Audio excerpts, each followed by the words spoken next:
મહેસાણામાં સ્થાનિક સ્વરાજની ચૂંટણીમાં બળવાખોરોની બોલબાલા છે।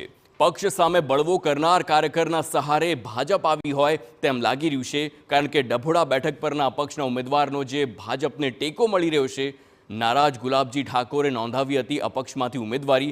બળવો કરનાર ગુલાબજીને ભાજપે પક્ષે સસ્પેન્ડ કર્યા હતા। સસ્પેન્ડ કર્યાના 4 દિવસમાં ગુલાબજીના ભાજપમાં ઘર વાપસી થઈ ગઈ। ખેસ પહેરાવી ભાજપે ગુલાબજી ઠાકોરને ટેકો મેળવ્યો છે। તો સાંસદ ભરતસિંહ ડાભીની હાજરીમાં જ ગુલાબસિંહના કેસરિયા થયા છે।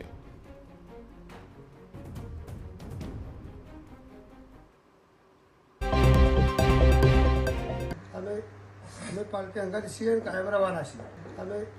અમે પાર્ટી અંગાથી છીએ કાયમ રવાના છીએ। અમે પાર્ટી અંગાથી છીએ કાયમ રવાના છીએ। અમે પાર્ટી અંગાથી છીએ કાયમ રવાના છીએ। અમે પાર્ટી અંગાથી છીએ કાયમ રવાના છીએ। અમે પાર્ટી અંગાથી છીએ કાયમ રવાના છીએ। તો ગુલાબજીના સમર્થકનો પણ દાવો છે કે નારાજ ગુલાબજીને ભાજપ મનાવી લીધા છે, એટલે તેઓ હવે ભાજપને જીતાડવા મહેનત કરશે।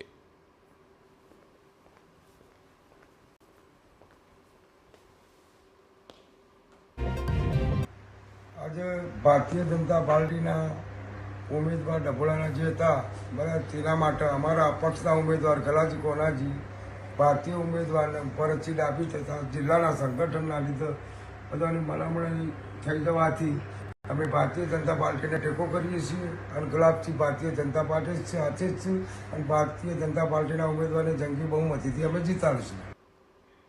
અમેરિકામાં